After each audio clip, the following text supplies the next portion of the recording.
What is up, everyone? I am Demon Cringe, and it is time. Yes, everyone, it is finally time to finish off the trilogy about one of the best channels you could ever have in your childhood. We have already talked about the rise and fall of Jetix, the top 10 worst Jetix shows, and now, without further ado, this is the top 10 best Jetix shows. And I really do hope that you all love this list, because I have had a super fun time reminiscing about these old shows, remembering all the nostalgia and everything. So let us kick it off with number 10.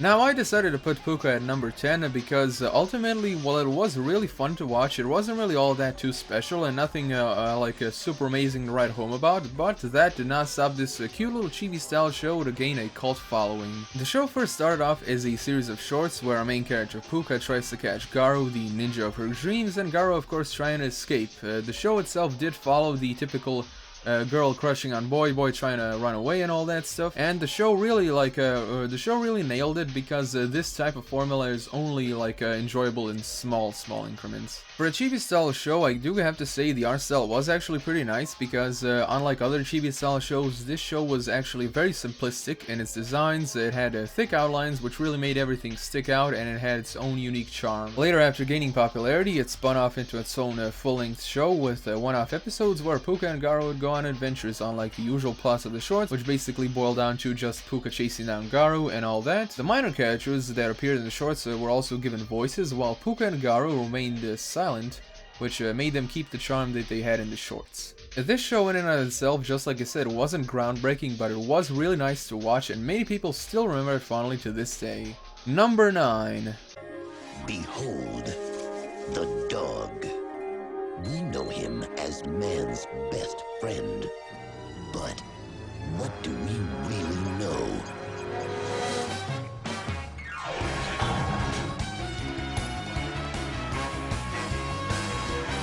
In truth, all dogs belong to a secret organization dedicated to keeping mankind safe from really bad stuff. Ladies and gentlemen, just by looking at this intro right here, you can see why this show made it on the list. Now, Spy Dogs was originally ran on Fox Kids, but later they decided to rerun it on Jetix Play, and boy was it good. You know, as a kid, you've always wondered what do dogs do when we're not around, and apparently they're badass spies protecting humanity from cats that want to enslave us. Who would have thought? Like I said, the show originally ran from 1998 to 99 on the Fox Kids channel before it was rebranded to Jetix and reran later on. The show itself centered around Ralph, a higher-ranking agent, and his friends Mitzi, a rookie named Scribble, as they protect humanity. The show's main antagonist was called Catastrophe. He was a cat with a robotic tail, whose real tail was most likely lost in an accident at a rocking chair factory or bitten off by a dog. The Spy Dogs protect not just from cats, but other human villains like, for example, Baron Bone, a man who wanted to corner the world's beef market by hypnotizing all of the cows with a giant ball of cud. And I'm sure when we were all kids, we all wondered what the stuff actually was. Turns out it's actually a byproduct of food that cows chew for a second time, which honestly is gross as all living hell. And if all that action and just the wacky zaniness of the show wasn't enough, their leader Dog Zero was actually voiced by none other than the legendary Adam West. Oh, that's better. I never could figure out how to use one of those things. Agent Noodle, there's a serious problem in Smalton. Children are turning into space slugs. I mean, you just cannot go wrong when your boss is narrated by the 60s Batman, ladies and gentlemen. You just cannot go wrong with that. The show was actually very unique, to say the least, especially since it took such a simple concept as dog versus cats and did it oh so well, and that is why it definitely deserves a spot on the list. Number 8. Дьяволик. That slips through the night. Always on the prowl, never inside.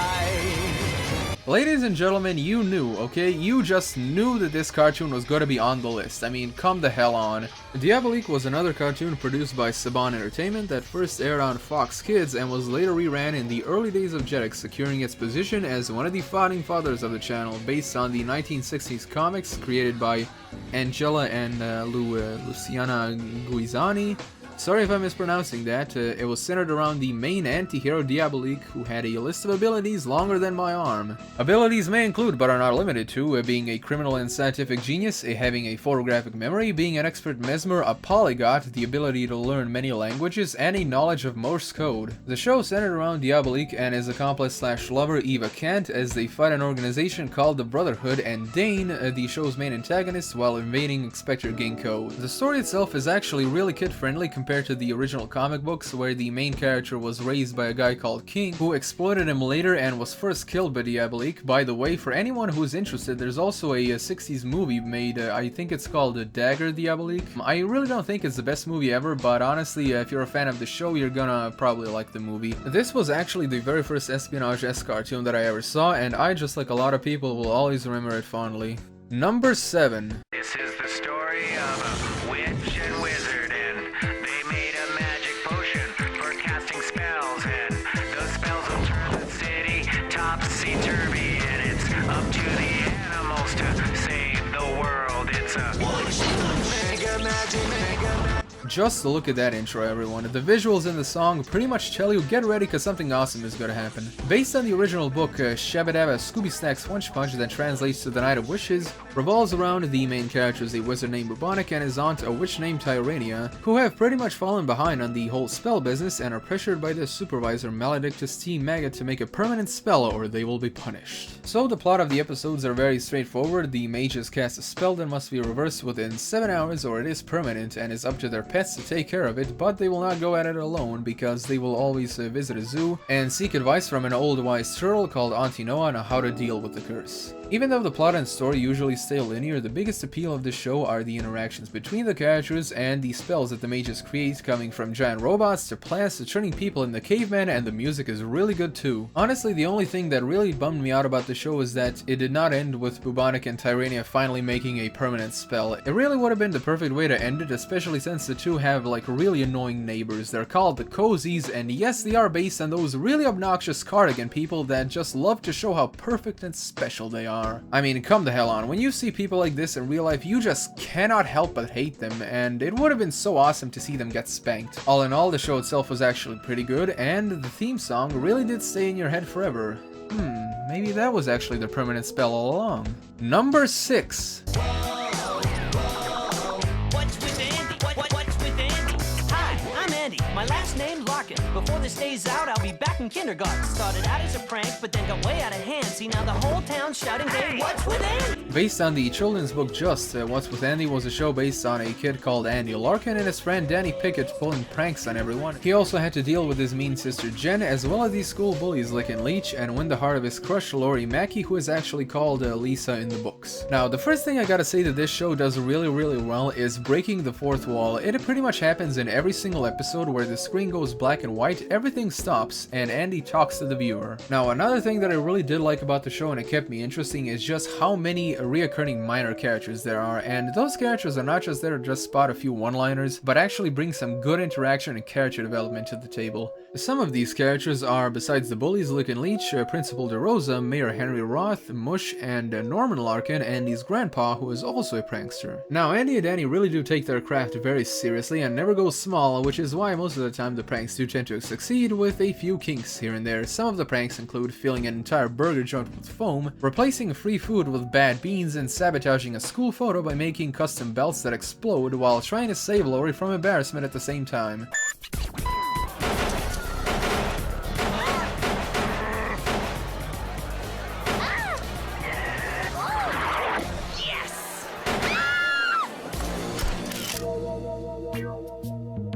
You know, I really do remember the time when I saved the girl's pants, then later she gave them to me. The show had 78 episodes spanning 3 seasons. Unfortunately, the 3rd season never aired on Jetix, and I have yet to see it. Overall, a really funny and unique show, and Andy could certainly give those talentless YouTube pranksters a run for their money. Number 5.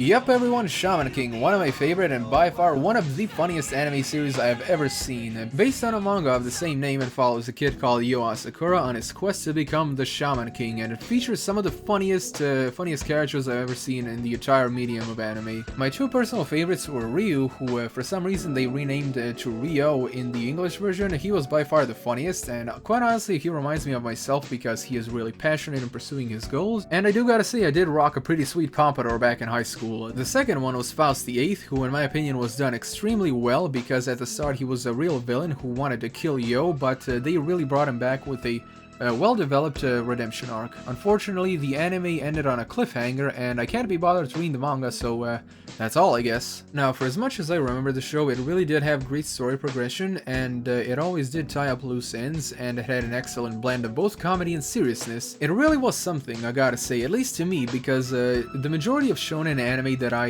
have seen focus mostly entirely on the action, while the small talk and interaction between the characters take a back seat. But in Shaman King, they really did balance it pretty well in my opinion, and that is why this is the number 5 best Jetix show. Number 4.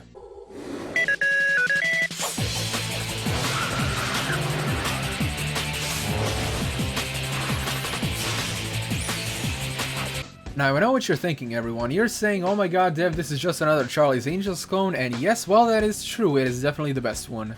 And let's face it everyone, at least the animation industry fared better than the video game industry with a Charlie's Angels clone. I mean, just take a look at the official Charlie's Angels video game. Or Final Fantasy X-2 with its god-awful combat system where your team waits for you to select an action while the enemy team can move whenever they feel like it and basically piss on everything that is turn-based. The show is about 3 girls called Alex, Clover, and Sam who suddenly become spies for WHOOP, the human organization of human protection, and try to balance being secret agents with their everyday life. The overall story was pretty much the same throughout, and the charm of it was in its neat blend of comedy and action scenes. There were also a number of interesting characters that came and went, such as Brittany, who in Season 2 was supposed to be Alex's replacement, and of course GLaDOS from Season 3, who Jerry tossed in the trash for disobeying orders. And yes everyone, again I know what you're thinking, but it's not a reference. GLaDOS came in Season 3 that aired in 2004 and predates GLaDOS from Portal that released in 2007.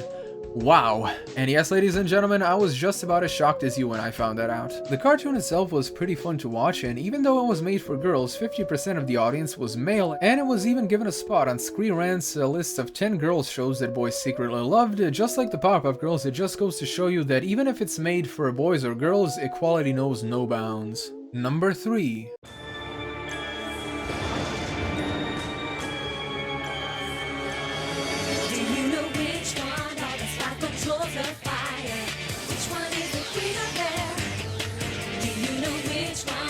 And here is another cartoon made for girls that was so good that it appealed to both demographics and still has a large following to this day. Based on a comic book of the same name, it stars 5 girls, Will, Irma, Trani, Cornelia, and Helen, who end up becoming guardians of the Veil, a barrier between 3 planets, Earth, Meridian, and Zambala. So the 2 things that I really gotta praise this show for are the story and just the well-written characters. Now first off, the characters themselves. What really made these characters shine were just their overall personalities, okay? They were written to be fun, relatable, and interesting, and below the surface they all had their own personal issues which made them seem a lot more lifelike and fleshed out, you know, like actual people and all that. Now the story itself really did have proper pacing in my opinion. Instead of just having a few slow episodes, the writers really did go through the motions of having the characters first normally meet up and become friends, then later discover they were the Guardians, but instead of going into the action, they first have to get used to their powers, discover the worlds, and only at the end of the show do we get like the absolute full-on action, you know, like the all-out war segment and all that stuff. Basically, they have written the characters to be like fully fleshed out and, you know, like master their powers before they completely throw them into the action and all that. Just like most Jetix shows, this one really wanted to provide an enjoyable experience while also taking a healthy amount of risks, which a lot of cartoons in the mid-2000s, also known as DC and Dark Ages, would not want to take. Such as, for example, when they actually kill the character off on screen, which a lot of the shows would probably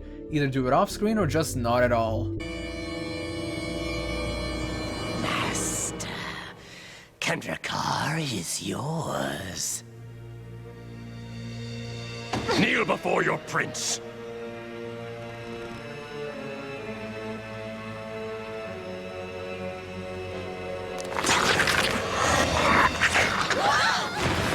The show itself ran from 2004 to 2006, but it really did feel like it was going on for a lot longer because of the interesting plot and great character development, which really kept you hooked and guessing what would happen next. Number 2. 君が笑う風が見える繋いだ空時の向こう世界の果てで待ってる舞い上がれ My goddamn god, this show was amazing, okay? It was unique as hell and super refreshing, and for anyone interested, there is a potential sequel in development. It starts in the year 2028 when the Earth is at war with a malevolent race called the Krogs, when a mysterious figure called the Avatar stopped the conflict and invited Earth to participate in the Great Race of Oban. It opens up with a girl looking for her dad, Don Wei, owner of Wei Racing, who is unable to recognize her, and she ends up racing under the name Molly after the team's racer Rick Thunderbolt suffers an injury. Her real name being Eva, she competes for the ultimate prize to bring her mother back to life so her family can return back to normal. The races themselves were very unique and imaginative, and their design really did fit with the look of the machines. Later in the show, we end up meeting Prince Aka. Molly and the prince develop a mutual attraction that later unfortunately turns sour due to sabotage, making Aka have a distrust for humans. He later abandons the race to look for Molly after the Arrow 3. Molly's ship crashes, and in the end, he promises to show her his kingdom one day. And unfortunately, Molly ends up discovering the truth that the ultimate prize does not really grant you a wish, but instead makes you the next Avatar, the guardian of a creation as the original creators gave up their immortality. Upon learning this, Molly turns down the prize and heads back to Earth with her father, where they go to her mother's grave to pay respects. Now, that really was a bittersweet ending, ladies and gentlemen. Unfortunately, in the end, she could not bring back her mother, but at least her and her father can finally have a normal life.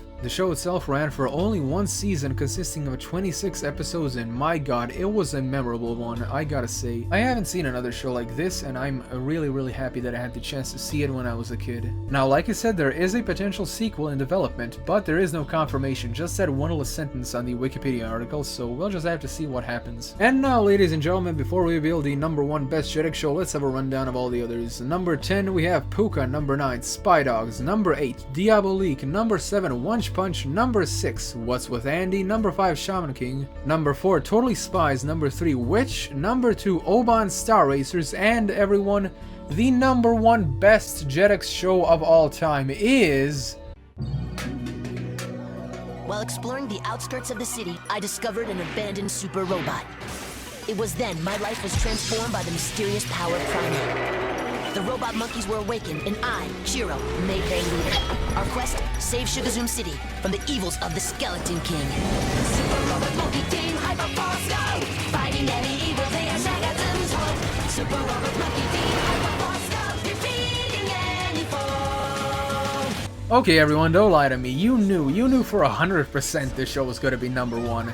Super Robot Monkey Team Hyperforce Go, the only show with Go in the title that doesn't suck epic monkey ass, no pun intended.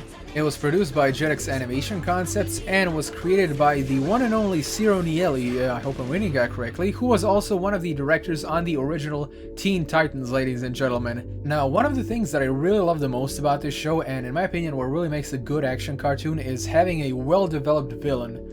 Honestly, I have to say there are tons of action shows out there that really don't really give a damn about character development. They just focus on the action. And while that isn't anything bad per se, it really does separate, like the regular shows from the shows that have a lot more effort put in them. And I have to say the Skeleton King is by far one of the best action villains I've ever seen. So the Skeleton King is a cybernetic undead warlord who lives in the Citadel of Bone, a gigantic living spaceship. He plans to dominate the universe with first trying to take over Sugazoom City, and is super interested in finding out how Chiro is able to control the Power Primate. Now, I really do have to say one thing about the Skeleton King, and I really haven't made this comparison with other like action villains and all that stuff, because I really haven't seen similarities between them and all that, but the Skeleton King really does remind me like a more kid-friendly version of Aku from Samurai Jack. I mean, let's face it, everyone, both of them have like really huge similarities. Like, for example, they like tower over everything in size, they like have a huge watchful eye over everything in the world. And the most obvious one, both of them control everything with this like mysterious black goo and all that stuff. Like, honestly, everyone, this was by far one of the best action cartoons on the planet. I cannot say that enough. After Samurai Jack, it was this, then later it was Megas XLR, and after that it was just nothing, you know, like not no other action show like even came close to those three, you know. It really did capture you like when you were a kid and all that stuff. And of course, like I said, the villain was really well developed and had a clear goal as to what they wanted to do, instead of just randomly go to the town and cause chaos just for the sake of, you know, causing chaos and blah blah blah.